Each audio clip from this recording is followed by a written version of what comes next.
আপনি আমাকে জিজ্ঞেস করেছেন কিভাবে দ্রুত ধনী হওয়া যায়, ঠিক? জি ঠিক। সেরা সমাধান 5 ওয়াক্ত সালাত আদায় করুন, আর ফজরের আগে 2 রাকাত সুন্নাত মিস করবেন না। জানেন কেন?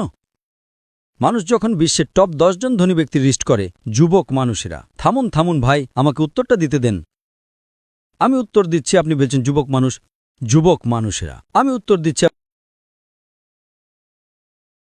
আপনি কি জানেন শীর্ষ 10 জন ধনী ব্যক্তির তালিকায় 4 নম্বরে বিল গেটস, 2 নম্বরে জেফ বেজস, তো 3 নম্বরে জেফ বেজস, 2 নম্বরে এলন মাস্ক, 1 নম্বরে কে?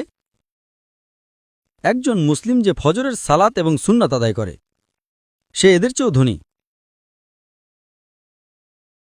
কারণ নবী সাল্লাল্লাহু আলাইহি ওয়াসাল্লাম বলেছেন যে ফজরের 2 রাকাত সুন্নাত পৃথিবী এবং এর মধ্যে যা কিছু আছে তার চেয়েও বেশি মূল্যবান। মানুষ এসে বলে, আমি 4 ওয়াক্ত পড়ি, ফজর সালাত মিস করি। আমি বললাম, কেন? আমি সকালে উঠতে পারি না।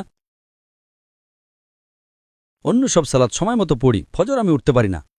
তো আমি তাকে বললাম, আপনি তো একজন ব্যবসায়ী, ধরুন আমি আপনাকে বললাম কাল সকাল ভোরে 5টায় একটা ব্যবসার ডিল আছে যেখানে আপনি $1 মিলিয়ন পাবেন। আপনি কি সেই ডিলে যাবেন? আপনি বললেন, হ্যাঁ, কিন্তু আপনি তো সকালে উঠতে পারেন না। না না না, $1 মিলিয়ন জন্য আমি ঘুমাবই না। তাহলে $1 মিলিয়ন জন্য আপনি ঘুমান না, কিন্তু 2 রাকাত সুন্নাত যা পৃথিবী এবং এর মধ্যে যা কিছু আছে তার চেয়েও দামি, তার জন্য উঠতে পারেন না? ফজরের সালাতের মূল্য কত ভাবুন। সমস্যা হলো আমরা হাদিস শুনি কিন্তু বিশ্বাস করি না, কোরআন পড়ি কিন্তু বিশ্বাস করি না। আল্লাহ বলেছেন, তাই আমি বলি আমি কখনোই আমার ফজর মিস করব না, এমনকি আমার সুন্নাতও মিস করব না। কেউ আমাকে $1 মিলিয়ন দিলেও না। হ্যাঁ, সুন্নাত পড়া ফরজ নয়। আপনাকে যেটা বুঝতে হবে, যদি আপনি সত্যিই বিশ্বাস করেন, আপনি কি জানেন সেরা ব্যবসা কোনটা?